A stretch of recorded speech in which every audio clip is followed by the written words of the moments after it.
Ilaratun Nabi Muhammadil Mustafa Rasulullah sallallahu alaihi wasallam wa kafatil anbiya wal mursalin wa li jamil muslimin wal muslimat wal mu'minin wal mu'minat wa khususan ila hadrati al marhum al Imam al Ghazali sya'ulillahi lahumul Fatihah.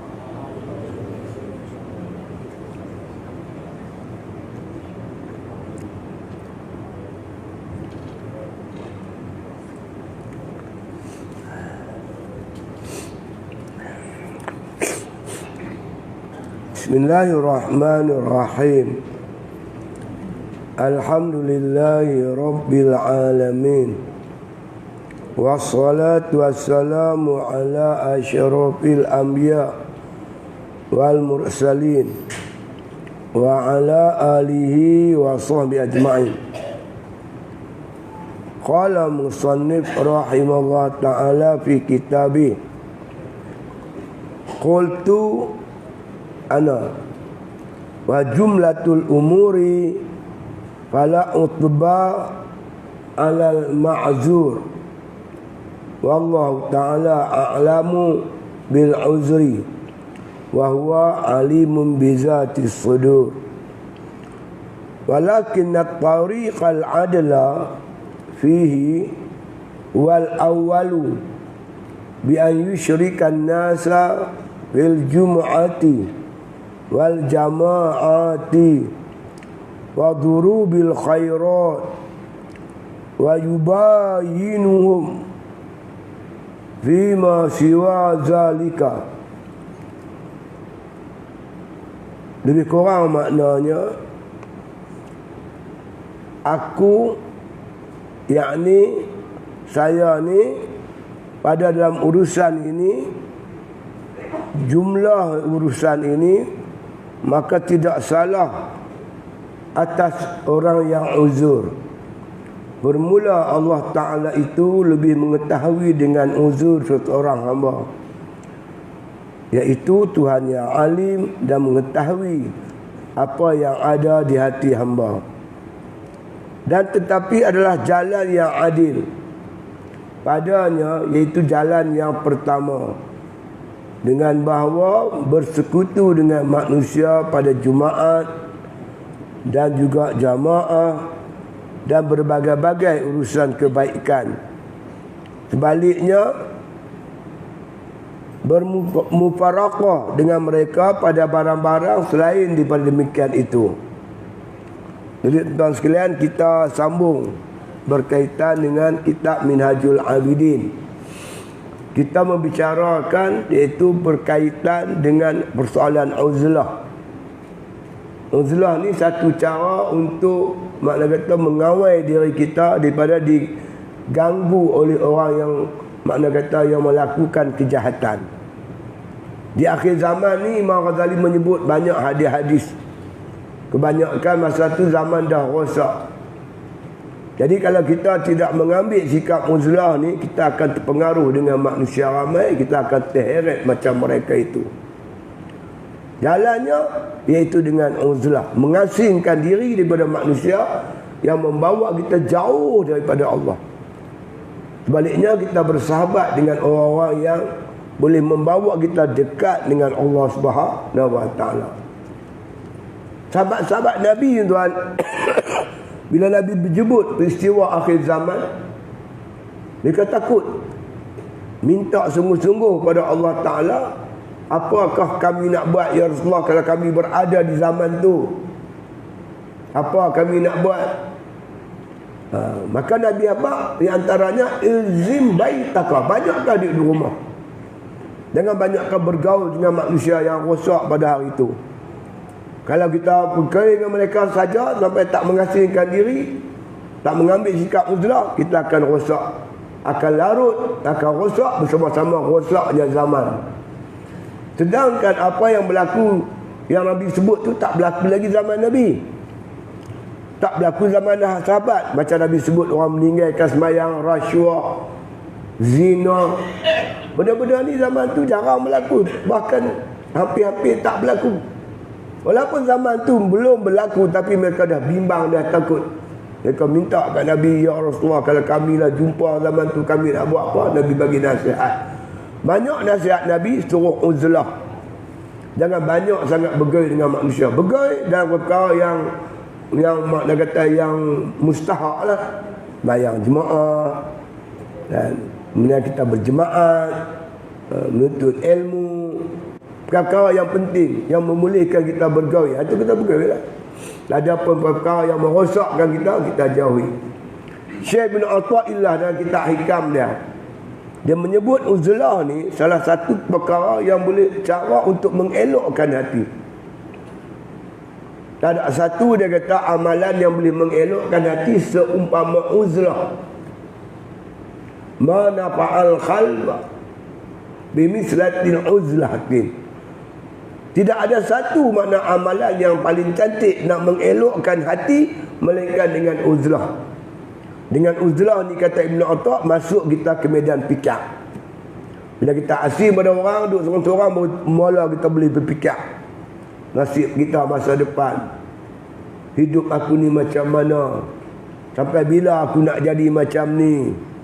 Dosa aku bila aku nak tobat? Macam-macam demai biar pikir-pikir yang elok-elok melalui uzlah. Baik tu Syekh Ibn Atta tekan dua, uzlah dan fikir. Fikir tanpa tak ada uzlah pun tak boleh pakai. Uzlah saja tak fikir pun tak guna. Dua-dua ni kena ada. Kata Syekh Ibn Atta lah kita ikam dia. Baik, kita duk bicara pasal bab uzlah ni. Kata Imam Ghazali ada dua macam manusia. Satu, orang awam macam kita ni. Satu lagi, orang yang dikendaki oleh masyarakat. Masyarakat perlukan ilmu dia, perlukan bimbingan dia, nasihat dia. Kalau ada masalah hukum, masyarakat perlukan dia untuk menghuraikan hukum. Ni orang ni tak boleh uzlah langsung. Dia kena bergaul dengan manusia, kena islahkan manusia, elokkan manusia. Macam kita ni orang awam, maka Imam Ghazali membahagikan 3 cara uzlah. Yang pertama, kata Imam Ghazali, kita bergaul dengan masyarakat dalam perkara-perkara kebaikan. Atas dasar wa ta'awanu 'alal birri wat taqwa. Bertolong-tolong dalam perkara baik dan takwa. Wala ta'awanu 'alal ismi wal udwan. Jangan bertolong-tolong dalam perkara yang membawa kepada permusuhan dan dosa. Yang buat baik kita bergaul sekali. Yang buat kerja mengarut, kita jauh. Kita tak mau dekat. Muzlah daripada mereka ni. Itu yang paling selamat, kata Imam Ghazali. Yang kedua, kalau kita berada di zaman dah rosak sangat dah. Pergi masjid, mungkin masjid masa tu pun dah jadi haru biru. Jadi lentang pukang masa tu. Surau pun tak boleh ni dah. Dia boleh jadi macam-macam tuan-tuan. Bila zaman ni dah rosak. Hingga Nabi sebut da'atun ala abwabi jahannam. Timbul zaman tu penyeru-penyeru di pintu api neraka jahannam. Dia bukanlah kata, oi tuan-tuan, mari kita masuk neraka. Bukan begitu. Dia ajak kita buat pelik-pelik. Bawa ajak buat benda pelik-pelik. Benda-benda yang tak elok. Rata-rata orang jenis macam tu dah. Ya. Sahabat biasa tanya Nabi, tolong sifatkan kepada kami ya Rasulullah, macam mana rupa mereka ni.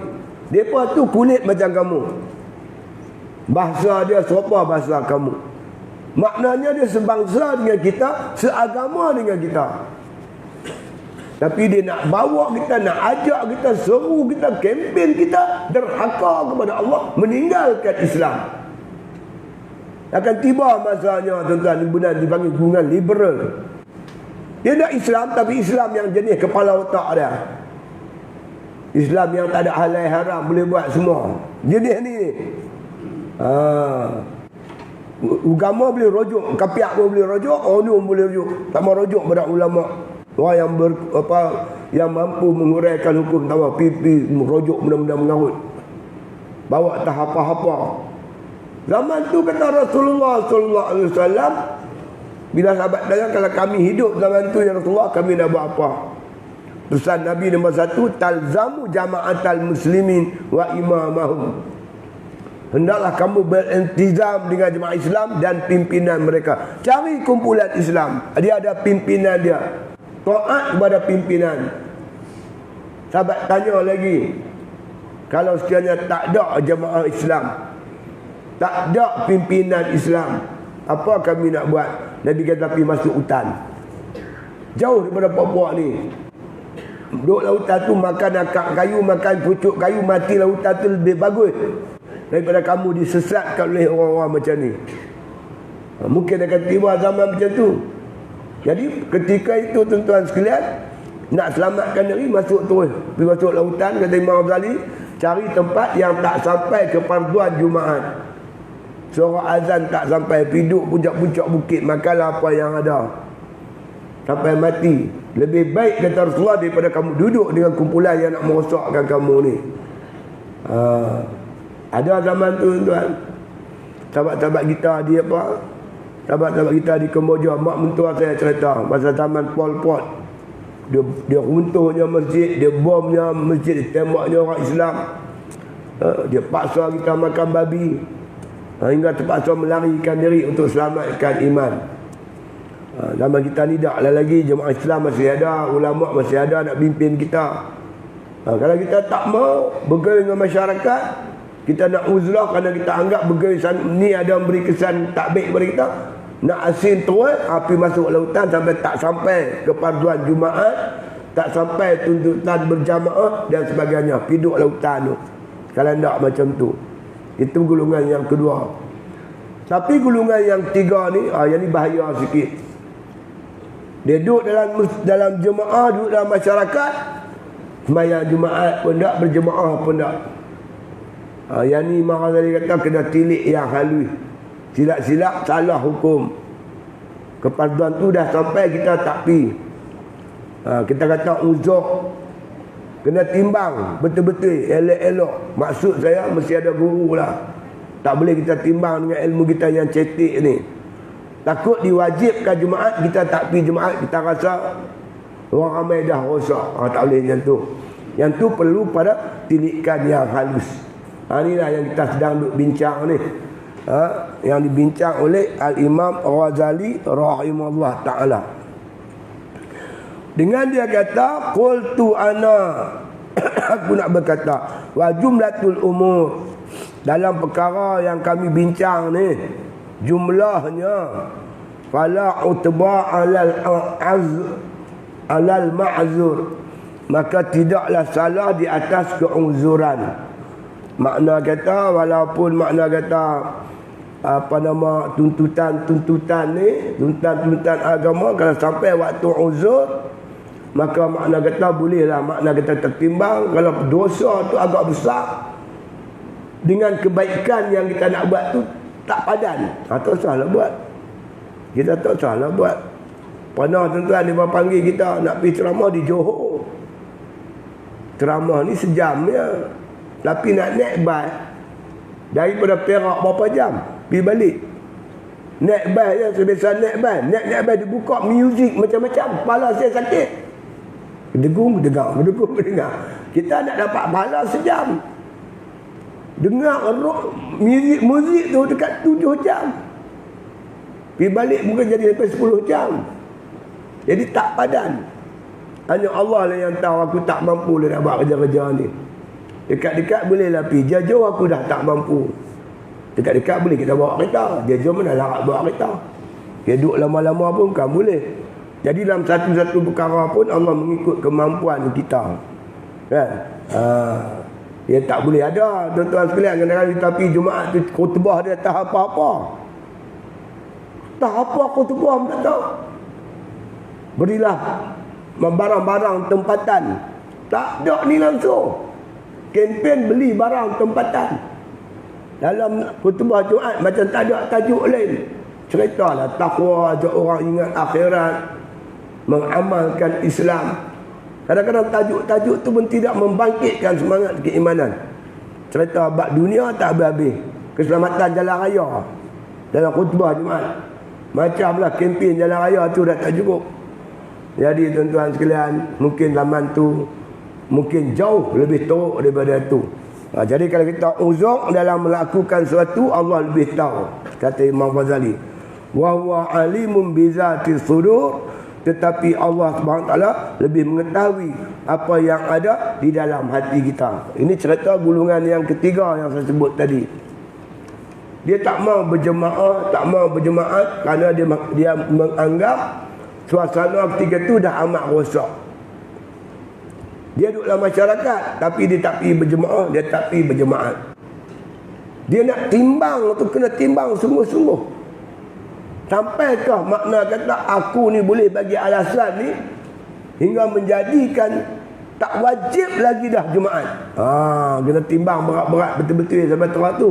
Takut-takut silap timbang. Masuk dengan nafsu kita tak mau pergi Jumaat, kita bagi alasan kata hamba semua dia tak betul. Ada orang tuan dia main masjid, dia patah balik. Kita tanya dia pasal apa? Aku tengok dalam masjid tu semua buruk. Allah kasyaf kat dia, nampak kita ni macam buruk. Oh, itu tak betul itu. Bukan lebat main benda ni. Jadi kalau kita nak meninggalkan kewajipan satu benda, maka makna kata memang dah berat sungguh baru boleh. Ya. Kita memang wajib mengajak. Orang panggil kita nak mengajak, kita pilih mengajak. Ya.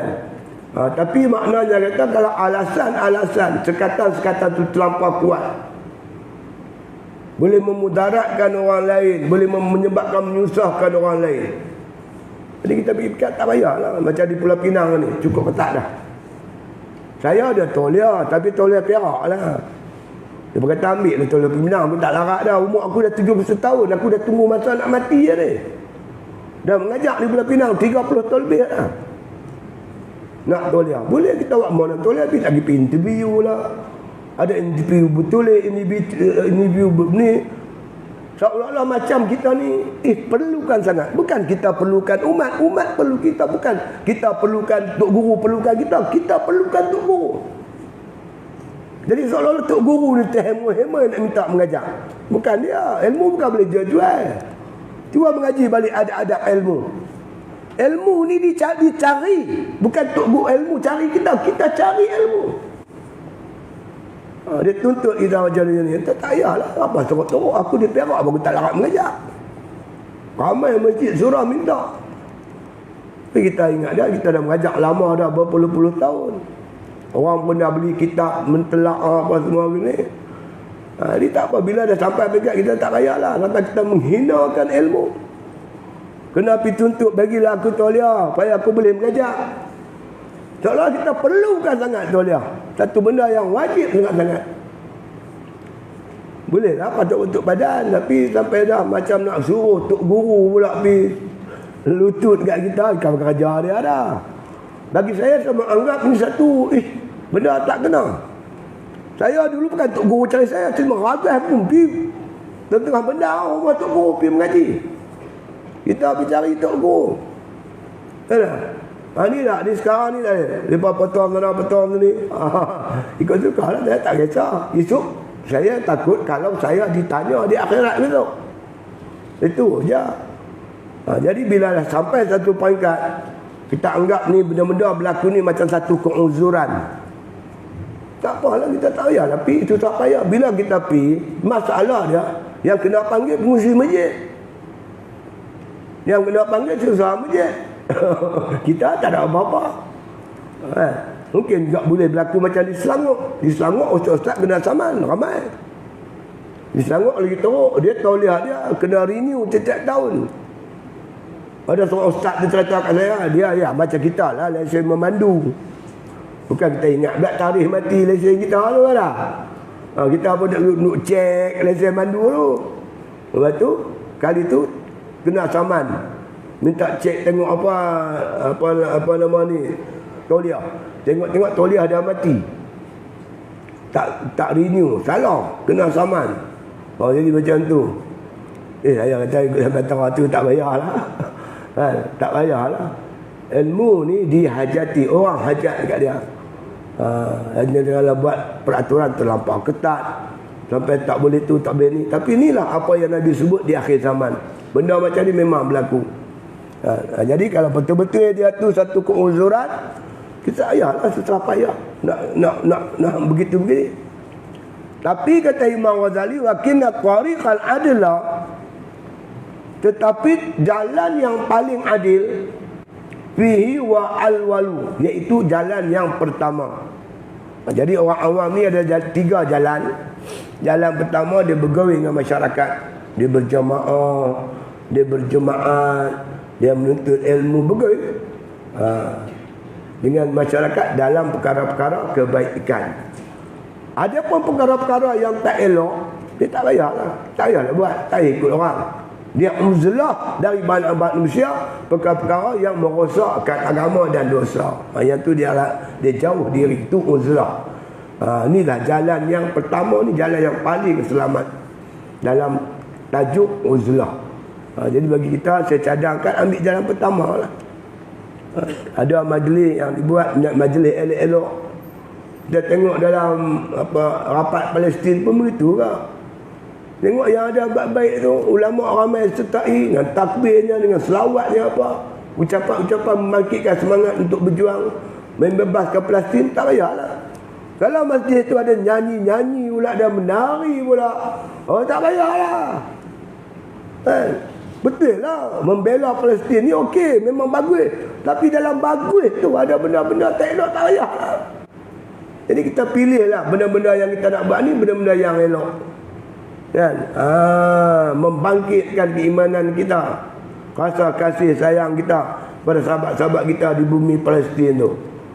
Dia yang mengawak tu tak payah nak menyanyi pula, panggil penyanyi. Kita duk menyanyi, sedara kita tu duk menderita. Kalau tuan-tuan tengok dalam Facebook, saya tak tergamak nak buka tu. Tak tergamak. Dia tengok tadi ni anak dia terempit, rumah depan kena tembak. Tu halang tu, pukul anak dia. Tu melekat di bawah tu. Nak tarik anak keluar. Tengok berdarah-darah. Allahu Rabbi ya Karim. Tengok gambar seorang budak tu duk menangis, pak dia mati, mak dia duk bawah bangunan tu, duk korek batu cari mak dia. Yang kita boleh menyanyi lagi, boleh menari lagi. Apa jenis manusia macam ni? Ada perasaan. Kita menyatakan perasaan sedih kita. Bersamanya kita dengan sahabat-sahabat kita di bumi Palestin. Nak buat majlis tu pun yang budak sekolah bawa pistol lah, bawa senapang. Budak pula bawa penapang mainan pun tak boleh. Tak boleh bagi semangat sikit, tak boleh. Ada Islam sikit-sikit pun tak boleh. Semua tak boleh. Tahulah kita ni tuan. Jadi jalan yang paling selamat, jalan yang kedua, huwal awwalu bi ayu syirikan nasi fil jumaat, iaitu dengan kita makna kata bersekutu dengan manusia pada mengerjakan sembahyang Jumaat. Sembahyang Jumaat kita pergi ramai-ramai elok. Dan juga jamaah, sembahyang berjamaah. Jemaah kita pergi, jemaah kita pergi, mengaji kita pergi, haji, umrah. Ini semua ni benda-benda ni tentulah dilakukan cara beramai-ramai. Yang ni benda yang macam ni kita pergi. Wa durubil khairat, dan juga berbagai-bagai kebajikan. Berbagai-bagai kebajikan. Kebaikan kita bersama-sama dengan masyarakat. Atas dasar wa ta'awanu 'alal birri wat taqwa. Atas dasar bersama-sama mereka bertolong-tolong dalam perkara baik dan juga takwa. Wala yubayyinahum, jangan kamu makna kata bersama-sama mereka. Yakni makna kata, dan hendaklah kamu mufaraqah daripada mereka, beruzlah daripada mereka, fima siwa zalika, selain daripada yang demikian itu. Benda yang lain pada kebajikan, yakni perkara-perkara sia-sia, perkara yang bawa maksiat, jangan kita bersama-sama. Dia akan berlaku tuan-tuan. Nama majlis tu bagus, majlis walimatul urus, majlis kahwin. Apa salah majlis kahwin?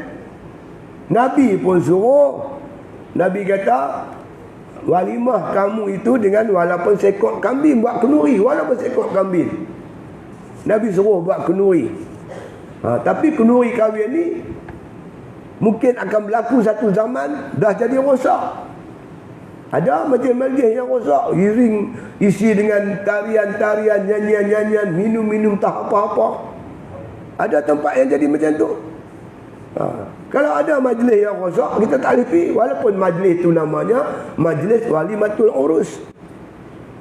Saya ada panggil, ustaz, nak jemput ustaz makan kenduri, bawa budak-budak pondok ni semua pergi. Saya tahu kira bila sekarang, saya pun pergi lah. Masa tu ada bas tuan, kami ada bas. Beli bas sebiji. Saya bawa bas, bawa budak-budak semua, muslimin sebelah, muslimat sebelah. Satu bas pergi. Sampai tuan-tuan, kami buka-buka pintu, turun bas, dengar bunyi macam-macam. Dung dang. Menyanyi macam suara bapak kanduk sekali. Allah, apa lagu pun aku tak tahu.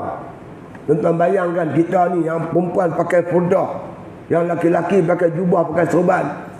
Makan tuan-tuan nasi, telan tak lepas.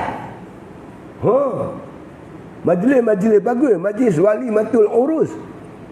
Tapi dihiasi dengan nyanyian-nyanyian tak apa-apa.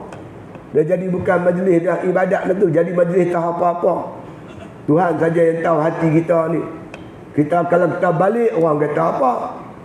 Kita tunggu hati kita sakit, menderita. Macam mana kita nak buat? Lepas tu tuan-tuan lain kali kalau orang panggil makan kenduri, saya hantar budak-budak Riki dulu. Pergi Riki dulu semua. Bila dah okey, dia main habaq, ustaz, line clear. Baru pergi. Jangan nak pergi serbu yang tu besar. Ni zaman sekarang ni. Banyak tempat-tempat lagu tu. Gunung Kenara yang tidak mendatangkan faedah. Yang tidak mendatangkan kebaikan. Tambahlah majlis-majlis yang lain. Jadi sebab itu kita di akhir zaman ni kena berhati-hati. Pastikan betul-betul. Majlis yang kita hadapi itu majlis yang tidak menerhakai Allah Subhanahu wa ta'ala. Kalau Gunung Kenara bercampur jantan betina tuan-tuan. Kalau dia asin perempuan sebelah, laki sebelah. Kalau dia ada pun ada DJ dia tu kan, bawa nasyid lah apa semua, boleh lah. Bukan tak boleh. Ini tak apa-apa. Sampai kita nak telan nasi pun tak boleh. Aduh.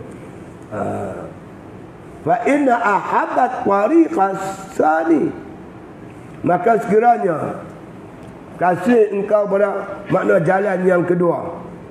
Apa jalan yang kedua itu? Bi an yanqati'a 'anil nasi bi marratin, iaitu memutuskan daripada manusia sama sekali. Kita tengok duduk dengan ramai-ramai masyarakat ni, menyusahkan kita dalam bab beragama. Masyarakat dikira nak tarik kita ajak benda-benda tak elok. Kalau kita duduk dengan masyarakat lama, ibadat aku makin berkurangan. Kan, kita ingat aku kepada Allah Ta'ala makin kurang. Tidak menambahkan keimanan kita. Jadi kita buat satu keputusan nak putus terus daripada manusia. Nak putus terus, tak mau berjemaah dengan manusia, tak mau berjemaat, tak mau menuntut ilmu bersama ramai-ramai lagi dah. Jadi aku nak asingkan diri terus daripada manusia. Kalau kamu nak macam tu, kata Imam Ghazali, fasabiluhul khuruju ila mawadi'. Tu dia. Hendaklah kamu, makna kata kamu nak hendak jalan tu, kamu ambil satu jalan, iaitu keluar terus. Makna kata daripada masyarakat tu, iaitu pergi ke satu tempat, la tatawajjahu alaihi, tidak berhadap atas mereka, hadhil furud, iaitu makna kata di atas furud, iaitu di puncak-puncak bukit, di wadi-wadi, lari terus jauh pada manusia. Duduk di bukit-bukit sana, di hutan rimba sana, buatlah ibadat seorang-seorang sana. Dah tak mahu bergerak sangat dengan manusia. Tanamlah apa nama apa yang kita nak makan, belalah ikan apa yang kita nak makan, buatlah apa sana, buat ibadat sana seorang-seorang. Tapi jaga-jagalah, duduk seorang-seorang ni dia ada masalah. Masalah besar dia, syaitan banyak. Kalau kita umpamanya kita tidur ni masjid ni, semua tuan-tuan ni tidur ni masjid ni, nyamuk kata ada 1000 ekor. Kita ada 100 orang. Jadi dia beda sama-sama kita, 10 ekor nyamuk gigit seorang. Kita menghadapi seorang untuk berdepan dengan 10 ekor nyamuk. Tapi kalau tuan-tuan duduk dalam masjid ni seorang diri, 1000 nyamuk getik kita seorang mampu kita. Jangan buat pasal. Kita pun begitulah. Bila ramai ni dia payah lagi. Macam ramai. Kalau kita duduk sana seorang-seorang, dia kutu kita mampu. Mula-mula tak apa tuan, lama-lama dia jadi asin. Saya biasa buat. Saya pergi duduk satu tempat, lepas tu saya kena buang daerah. Pergi duduk tempat tu, saya tanam sayur, saya belah ayam, belah itik. Duduk seorang-seorang. Mula-mula tak apa, makin lama makin rasa jauh, makin lama makin rasa jauh, makin lama makin rasa jauh. Dia tak boleh. Yadullah ma'al jamaah. Kekuatan itu bersama jamaah, kata Rasulullah sallallahu alaihi wasallam. Jadi yang kedua, kita kena memiliki ilmu. Kalau jadi masalah, kita nak rujuk kat siapa? Kalau kita duduk dalam masyarakat, bila ada jadi masalah diri kita, kita boleh bertanya. Ada orang yang boleh bagi panduan kepada kita. Jadi dalam masalah hukum, kita perlukan bimbingan. Jadi dia banyak masalah dia, yang kedua ni. Tapi kalau kita nak buat keputusan dan kita tilik-tilik sungguh, renung-renung, aku tak boleh duduk dalam masyarakat. Aku nak duduk seorang-seorang diri. Pergi carilah, makna kata di puncak-puncak bukit, di mana wadi-wadi, hutan-hutan mana, pergi duduk sana, suara azan tak sampai, suara apa tak sampai. Buatlah ibadat seorang-seorang, uzlah lah situ sampai mati. Tapi saya rasa zaman sekarang belum sampai masanya. Masih ada ruang yang luas. Kita boleh sembahyang jemaah, kita tengok imam khutbah pun okey, tak ada benda yang mengarut. Kan? Sahabat-sahabat pun okey juga, tak ada yang membawa kita nak heret kita pergi buat benda pelik-pelik. Kerana ruang masih ada di hadapan kita. Jadi kalau nak ambil sikap lari terus pada masyarakat, yang ni perlu kepada tilikan yang halus. Perlu tengok betul-betul. Jangan cepat bertindak dengan gopoh, takut kita silap kaedah dan silap cara. Dia pi masa dia pi buka tanah tu, pi buat pondok tu, ada babi sekok mati. Dia kata babi ni najis moral Allah. Lepas tu dia pun ambil tayamum. Dia bertayamum. Bila bertayamum, dia sembahyang dengan tayamum tu. Padahal ayak sungai. Kalau babi tersangkut sini, ambil ayak yang di atas tu. Jangan ambil ayak di bawah. Ambil ayak di atas. Di atas tak kena najis. Yang kena najis, yang ke bawah. Pasal ayak tu duduk mengalir. Kan? Ini tak, dia tayamum. Satu hari mainlah Tok Guru dia. Tanya-tanya untuk guru dia tak betul tu. Hang kena ambil ayak wuduk di atas. Ayak ada mana boleh tayamum. Itu dia. Jadi banyak benda yang masalah menimbul pada kita, yang timbul pada kita, yang kita tak boleh selesai kalau kita mengasingkan diri jauh daripada orang ramai. Ada masalah dia. Itu dia. Jadi kalau kita nak buat juga, maka makna kita pergi duduk satu tempat yang tak sampai kepaduan jemaat dan jamaah. Lianna tariqas salisu wa huwa an yakuna ma'an nasi fil misri wahidin wala yahduru jum'atan. Ini golongan ketiga. Dia duduk dalam negeri, dia duduk dalam masyarakat, tapi dia tak hadir jemaat. Dia tak pergi sembahyang jemaat. Dia tak bersama-sama dengan orang ramai pergi jemaat. Wala jama'atan, dan tidak bersembahyang jemaah. Li uzrin yarahu fi zalika, kerana dia melihat uzur yang demikian itu. Jadi dia kata, aku tak pergi jemaat. Kalau aku pergi jemaat, dosa yang aku dapat masuk masjid tu lebih besar dari pahala yang aku dapat ketika pergi jemaat. Mungkin zaman tu dah rosak teruk, orang dah rosak dah. Kan? Kita pun kalau kita tak awasi tuan-tuan, dia boleh jadi. Tuan-tuan dengar tak sembahyang Jumaat? Imam dia perempuan, Aminah Gadut. Aminah Gadut dia jadi imam. Laki-laki jadi makmum. Tak haru biru. Kalau golongan liberal ni kita tak betul-betul hadapi, tuan-tuan, dia akan menguasai kita. Habis rosak kita. Dia pakai otak dia, fikir pakai akal semua. Zaman tu kita nak jemaat sekali pun kita ada pening. Mungkinlah kalau jadi. Jadi masa tu kena tilik yang halus. Ada orang yang disebut oleh Al-Imam Ghazali, dia duduklah masyarakat, tapi makna kata dia tak sembahyang Jumaat, tak sembahyang Jumaat li'uzrin yarahu fi zalika, kerana dia melihat tentang uzur ketika itu, min wizrin au tabi'atin alaih, kerana dia melihat akan dosa, aku pergi sembahyang aku pun dapat dosa, ataupun kesalahan, ya, fa innahu yahtaju ila nazarin daqiqin. Jadi kalau nak ambil keputusan tu, dia memerlukan berhajat kepada tilikan yang halus-halus.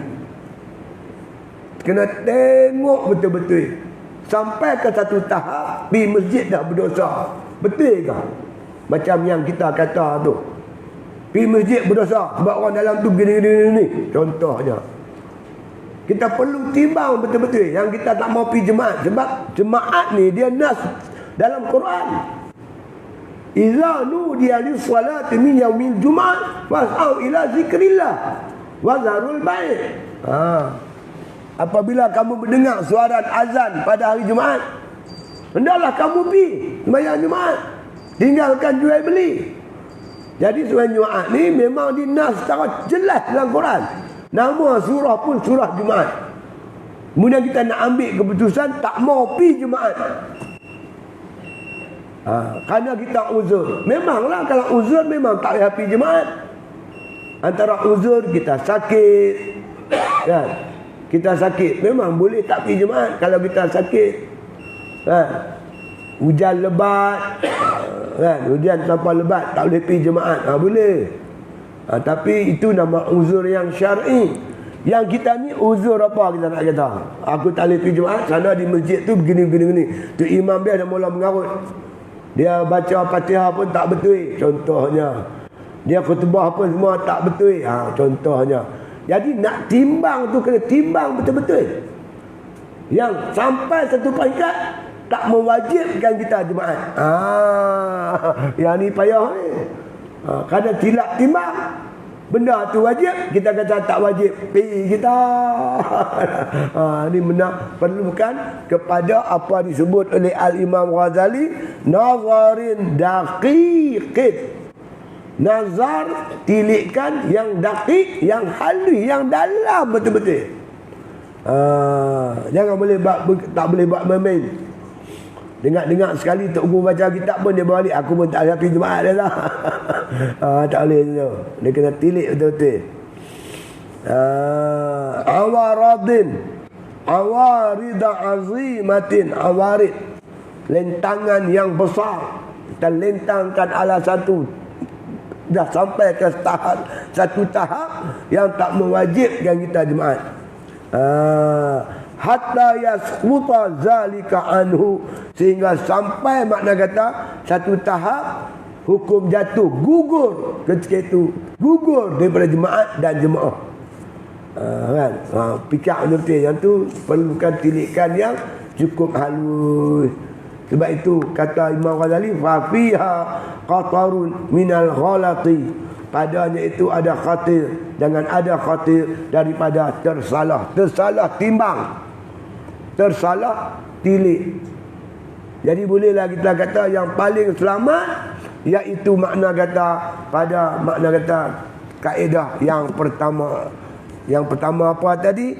Yang pertama itu iaitu makna kata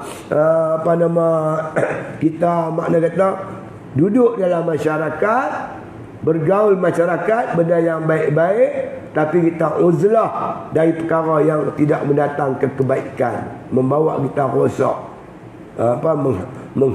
menghabiskan ataupun memutuskan hubungan kita dengan Allah. Yang ni kita jauh.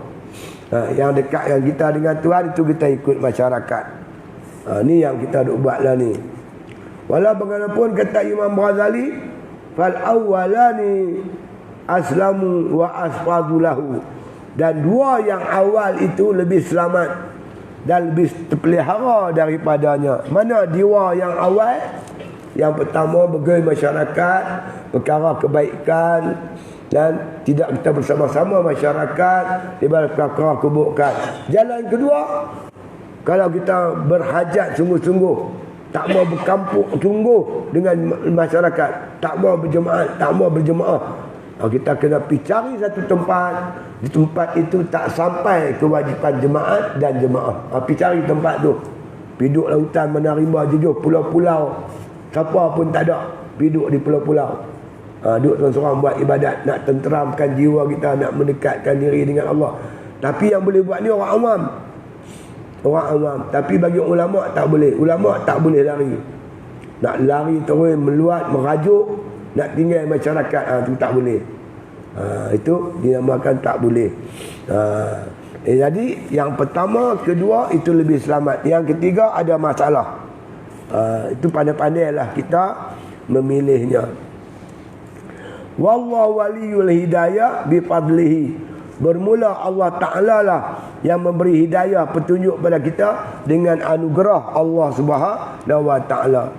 Dengan anugerah Allah, Allah bagi kita petunjuk berkaitan dengan persoalan uzlah ni. Dalam masa sama tuan-tuan boleh juga uzlah di malam hari terutamanya.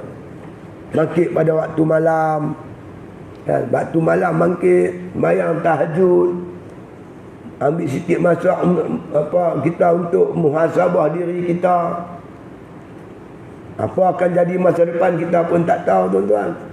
Saya melihat apa yang berlaku di Palestin ni, kalau tak kena gaya kendalinya, dia mungkin akan jadi perang dunia ketiga. Jangan buat pasal. Seluruh kuasa besar dunia berhimpun di Palestin sekarang. Rusia dah kerah dah, tentera dah. Dah mula dah gerakkan dia punya kapal-kapal perang dia. China pun serba tu. Amerika lama dah letak. Orang Islam pun takkan nak tengok saja. Kita tengok dalam Facebook, Pakistan dah mula menggerakkan tentera dah. Bosnia pun pergi. Indonesia pun dah pergi. Iran jangan cakap lah. Turki dah menggerakkan tentera dia pergi ke Palestin. Kalau jadi perang ni, tuan, perang nuklear, perang dunia ketiga, bukan perang ni lagi lah, perang nuklear. Kita ni pun dia tak boleh lari. Macam perang dunia kedua dulu lah, kalau ada orang tua ingat. Kita pun terkena sama. Jepun main dengan kita. Dia boleh jadi. Bila jadi perang dunia kedua, kita akan terlibat. Satu dunia terlibat. Masa tu selamat tinggallah keamanan. Yang kita duduk aman, tenteram, boleh meniaga, boleh itu lagi. Bila jadi benda ni habis semua, tuan. Kereta kita, rumah kita, harta benda kita, perniagaan kita habis hancur semua. Masa tu kita tak tahu apa nak jadi. Jadi baik tu kita minta doa kepada Allah Ta'ala, mudah-mudahan kes ni selesai cepat. Jangan sampai peringkat dunia ketiga, perang dunia ketiga. Kalau takdir jadi tak tahulah. Tapi yang saya ingat saya lah, pernah berlaku kami di Pulau Pangkok, tempat kampung saya dulu ni, perang dengan komunis. Komunis serang kampung kami. Dia serang masjid. Sampai masjid tu tak boleh buat Jumaat, hari Jumaat tu. Berperang sungguh. Ada yang mati. Mereka pun mati, kita pun mati. Lepas perang, tuan-tuan, masjid penuh orang. Pakak mai penuh. Maka meminta ayam kata imam, ayam berani. Tu imam ni jampi dalam kolah, minum ayam satu kolah. Seminggu, 2 minggu, ke lama ke sorot, ke lama ke sorot. Lama-lama ternyata imam dengan Tok Syiah ayam masjid. Dia main masjid selat ya. Masa gaduh ya dia main. Lepas aman damai dia tak main dah. Jangan macam tu, tuan-tuan. Kita sentiasa ingat kepada Allah, memerlukan bantuan pertolongan daripada Allah, perlukan keselamatan daripada Allah Subhanahu wa Ta'ala. Kita sentiasa mengharapkan Allah Subhanahu wa Ta'ala. Dalam masa yang sama, tuan-tuan, Jangan lupa saudara-saudara kita di Palestin. Tuan-tuan bangunlah tengah malam berdoa untuk mereka. Patutnya kita pergi ya tuan. Tak pergi ni berdosa tau. Pasal Allah cabar dalam Quran. Wa ma lakum la tuqatiluna fi sabilillah. Allah kata, kenapa kamu tak keluar berperang di jalan Allah? Antara sebab yang perang tu wal mustad'afin minal mu'minin minal rijal wan nisa wal wildan. Golongan lemah terdiri daripada laki-laki yang tua, perempuan-perempuan, kanak-kanak kecil.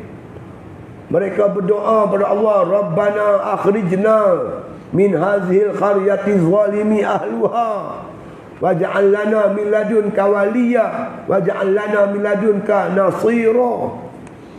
Ya Allah Tuanku, kami ni, keluarkanlah kami daripada negeri yang kami dizalim oleh penduduknya. Jadikanlah di sisi kami ya Allah wali, jadikan sisi kami ini pembantu, penolong.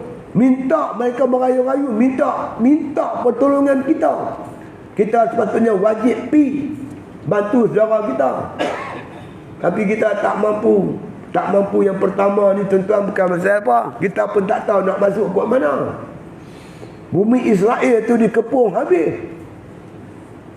Nak masuk ke Gaza tak boleh, nak masuk ke Palestin, ke Mesir tak boleh, tak ada jalan nak masuk ke bumi Palestin. Dia tak macam mana tuan-tuan yang berlaku di Afghanistan. Bila Rusia serang Afghanistan, ramai sahabat-sahabat kita Malaysia pergi tolong. Ramai. Indonesia pun ada, daripada Arab Saudi pun ada pergi bantu. Dia masuk ke mana? Masuk ke Pakistan. Masuk ke Pakistan. Di sana pula ada orang tunggu untuk mendidik mereka, melatih mereka, menembak dan sebagainya. Seminggu je latih, seminggu je terus jadi tentera pergi perang lawan Rusia. Akhirnya Rusia pun tak tahan, Rusia pun lari daripada bumi Afghanistan. Tapi apa berlaku Palestin ni kita pun tak tahu nak tolong macam mana, nak pergi ke mana. Mudah-mudahan Allah Ta'ala tunjukkan jalan dan lorong, insya-Allah. Bagaimana kita nak membantu sahabat-sahabat kita di Palestin. Kalau takdirnya satu hari kut-kutlah kerajaan buat tawaran, siapa-siapa di antara pemuda-pemuda yang ingin pergi ke Palestin untuk membantu saudaranya ke Palestin, kita buka ruang, kita pakat pergi ramai-ramai lah. Saya ingatkan kerajaan Malaysia buka ruang kepada pemuda-pemuda kita, tentera-tentera kita pun ramai pencin tu. Mereka ni berhenti, tembak berhenti, bawa kapal kereta kebal berhenti. Mungkin kalau suasana tu berlaku, tenaga kita nak diperlukan, kita wajib pergi. Jangan takut, pergi lah tuan-tuan. Ini peluang untuk mati syahid.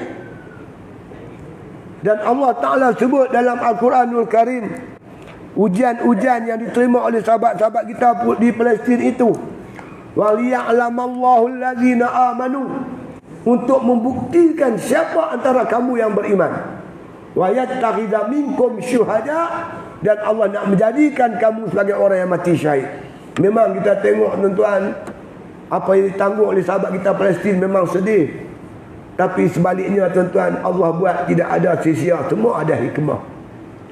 Hikmah terbesar sekarang ni yang mati syahid yang paling ramai orang Palestin. Saya baca dalam Facebook, betul tak tahulah. Ada satu depa siap dengan gambar apa semua. Depa kata di Palestin sekarang ni tuan-tuan, oleh kerana ramai orang mati, kematian tu dah mencecah sampai 7,000 lebih. Terutama yang kena runtuh bangunan, yang mati dalam bangunan tu semua. Ada yang mayat tak boleh nak keluar pun ada. Biasanya tuan-tuan, mana negeri-negeri yang kena gerak gempa, orang mati, dia bau busuk. Busuk darah, busuk mayat. Tapi di Palestin, di Gaza tak jadi macam tu. Saya baca dia kata bau wangi. Bau yang cukup wangi di bumi Gaza sekarang ni. Bau darah-darah para syuhada. Daging-daging ni pekecai kata corok kena bom. Saya tengok seorang bapa tu dukung anak dia, tangan dah terputus. Bawa anak dia pergi hospital. Hospital pula dia bom hospital pula. Doktor mati, nurse mati. Tak tahulah penderitaan yang ditanggung oleh umat Islam Palestin. Tapi tuan-tuan, di sebalik hikmah tu Allah pilih mereka menjadi syuhada. Mati syahid ni tuan-tuan, kematian yang cukup mulia di sisi Allah Subhanahu Wa Taala. Siksa kubur tak kena, soalan muka nakir tak ada. Orang mati syahid ni tuan-tuan, Rasulullah kata bila terkeluar saja nyawa daripada jasad dia, roh dia ni masuk dalam mulut temolok burung hijau. Dan burung ni dia akan pergi terbang di sekitar syurga Allah Subhanahu Wa Taala. Sebab itu ada antara sahabat, seorang sahabat dalam perang Badar, dia mati. Kemudian anak dia duduk menung. Rasulullah tengok anak dia menung. Rasulullah tanya, kenapa? Kami semua ni, keluarga kami harap pak lah tolong duk cari makan kat kami, cari rezeki. Bila bapa kami mati, kami menghadapi masalah lah. Rasulullah kata, tahu tak kamu, aku mau tak aku bagi tahu kamu apa yang berlaku pada ayah kamu sekarang. Ayah kamu cukup bahagia di syurga. Dia bermohon kepada Allah Ta'ala supaya Allah hidupkan dia balik.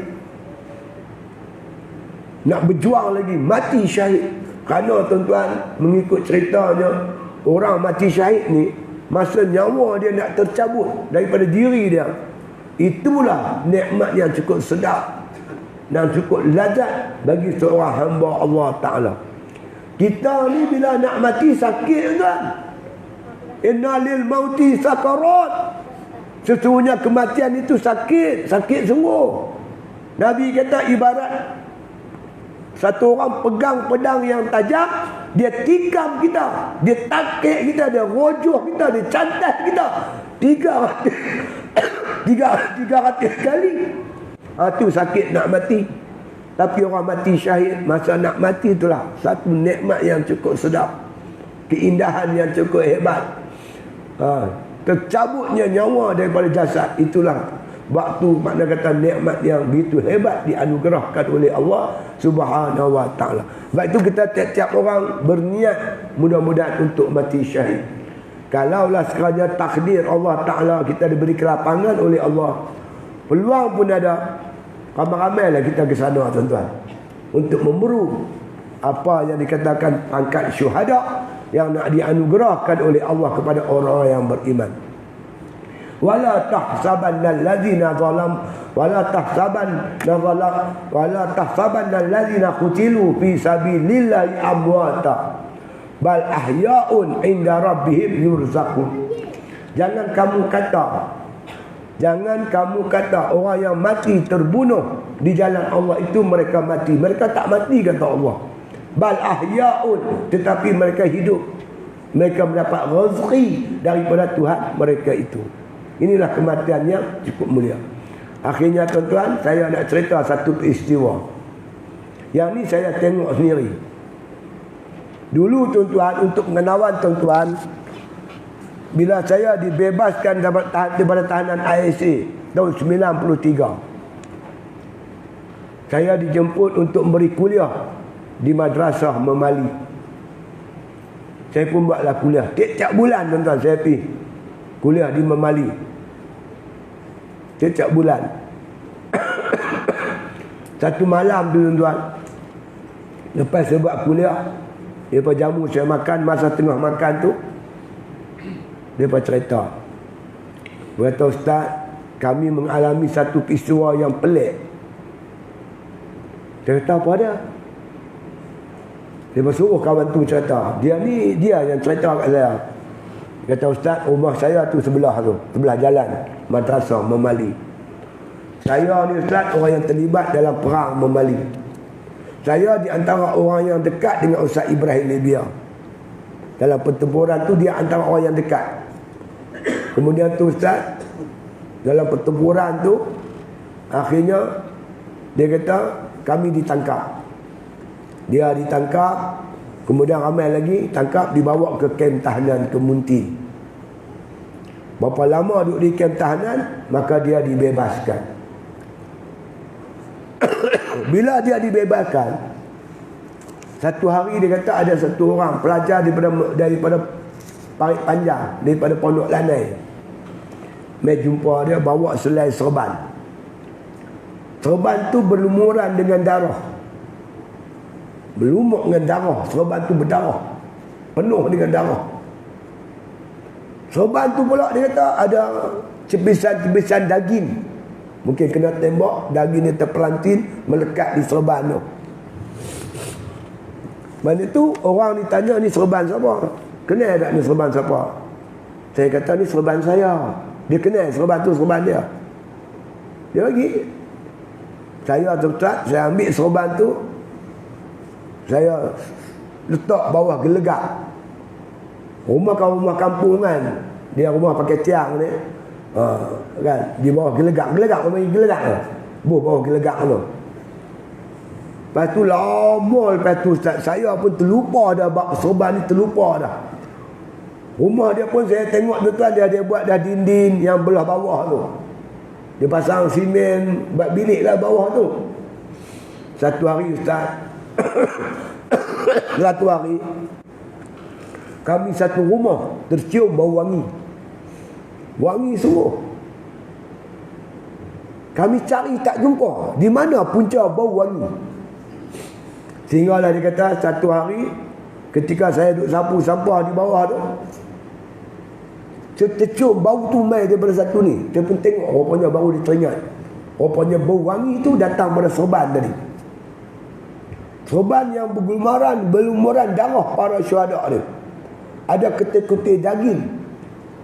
Lepas tu tuan sekalian, dia kata mana ada serban tu? Dia kata ada, saya simpan di bilik. Dia bawa saya tuan-tuan pergi rumah dia. Masuk saja bilik tuan-tuan, baunya cukup harum. Harum wangi.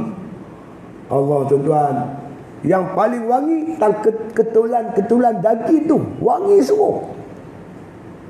Tak tahulah wangi tu jadi macam mana. Saya teringat satu hadis. Nabi kata,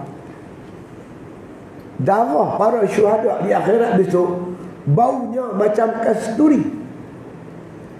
Mungkin Allah nak tunjuk kebesaran dia kepada kita tuan-tuan, kelebihan orang yang berjihad ni di jalan Allah Ta'ala. Mungkin Allah jadikan di dunia darah mereka dah bau wangi. Buktinya macam berlaku di Memali. Ada seorang tuan-tuan, dia ni merupakan pemerintah sebuah kapal di tentera Laut Lumut. Kapal yang terbesar ketika itu di Lumut, dia pemerintah. Saya rahsiakan nama dia, nama kapal dia. Dia kenal rapat dengan saya. Kemudian ada orang bawa dia pergi ke bubuk para syuhada di Parit Panjang. Berapa orang yang pergi kubur tu, dia seorang saja yang bau cukup harum kubur tu. Kemudian dia pergi ke Memali. Dia pergi Mali tuan, orang bawa dia jumpa masuk bilik yang ada serban tu. Dia cium-cium serban, dia teriak macam budak tu. Bau ni lah dia kata yang aku tercium di kubur syuhada Memali, dia kata di Parit Panjang tadi. Bau yang sama. Mungkin inilah Allah Ta'ala nak tunjuk kepada kita kelebihan-kelebihan orang yang mati syahid. Mudah-mudahan Allah Ta'ala anugerah kita. Makna kata pangkat yang tersebut, dia nak ulang balik. Yang pertama, orang mati syahid ni nak mati, dia tak sakit. Orang biasa mati sakit tuan, sakit sungguh, yang amat sangat. Jadi orang mati syahid tak sakit. Yang kedua, tak ada soalan muka naki apa semua, tak ada tuan. Tak ada makna kata siksa kubur apa semua, tak ada. Maka ruhnya bila keluar pada badan dia, terus masuk ke temolok burung hijau. Dan burung ini berkelewak di syurga tuan-tuan, hinggalah datangnya hari kiamat. Itulah di antara kemuliaan.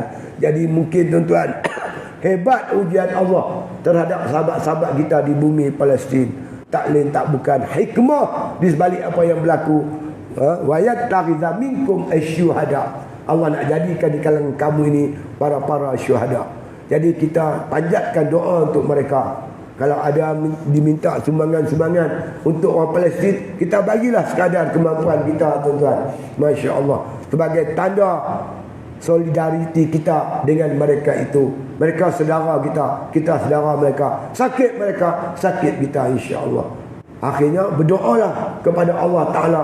Mudah-mudahan kemenangan berpihak kepada sahabat-sahabat kita yang sedang berjuang, yang tak reti letih, tak reti susah, dah berjuang. Bukan baru, dah 75 tahun mereka hidup yang macam tu.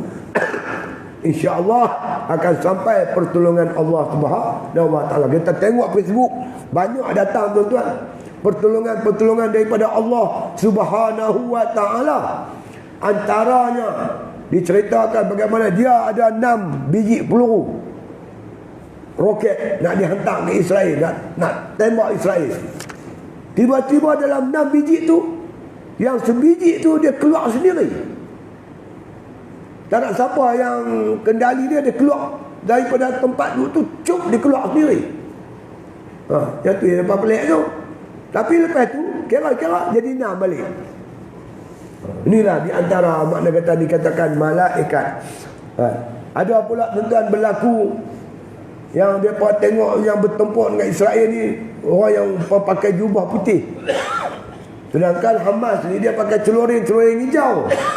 Ini berpakai jubah putih. Mungkin juga ini malaikat. Baru-baru ni ketika tuan-tuan sekalian buat demonstrasi di Kuala Lumpur, 10,000 lebih orang hadir. Tuan-tuan, panas terik, angin tak ada. Tuan Guru berucap, tiba-tiba tuan-tuan angin mai, bendera semua berkibar, angin sejuk, hilang rasa panas. Ini juga di antara tentera-tentera Allah tuan-tuan, yang bersedia untuk membantu tentera-tentera Allah di muka bumi Allah Subhanahu Wa Taala. Baik itu kita yakin dengan pertolongan Allah Subhanahu Wa Taala tak mustahil tuan-tuan. Sahabat-sahabat kita Palestin akan diberi kemenangan oleh Allah Subhanahu Wa Taala. Janji Allah akan berlaku. Janji Allah akan terlaksana. Cuma cepat dengan lambat. Jadi oleh itu tuan-tuan sekalian, sekali lagi saya minta kita sama-samalah berdoa untuk mereka. Mudah-mudahan Allah datangkan pertolongan dan bantuan kepada mereka itu insya-Allah. Wallahu a'lam. Al-Fatihah.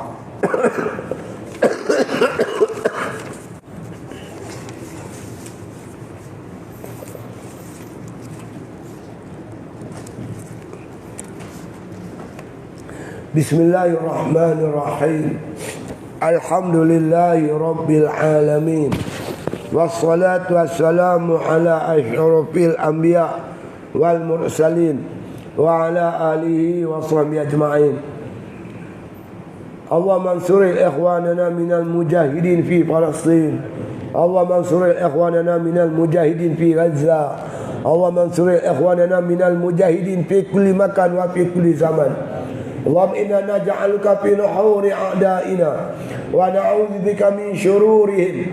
Allahumma baddid syamlahum wa fariq jam'ahum wa shattit kalimatahum wa zalzil aqdamahum wa sallit alaihim kalban min kilabik ya qahhar ya jabbar ya muntaqim. Ya Allah, Ya Allah, Ya Allah. Allahumma ya munzil al-kitab wa ya mujri as-sahab wa ya hazim al-ahzab ihzimhum wansurna alaihim. Allah mansurna wa la tansur alaina. Allah mansurna wa la tansur alaina. Rabbana taqabbal minna du'ana innaka antas samiul alim. Tub alaina ya maulana innaka antat tawwabur rahim. Da'wahum fiha subhanakallahumma wa tahiyyatuhum fiha salam. Wa akhiru da'wana anil hamdulillahi rabbil alamin.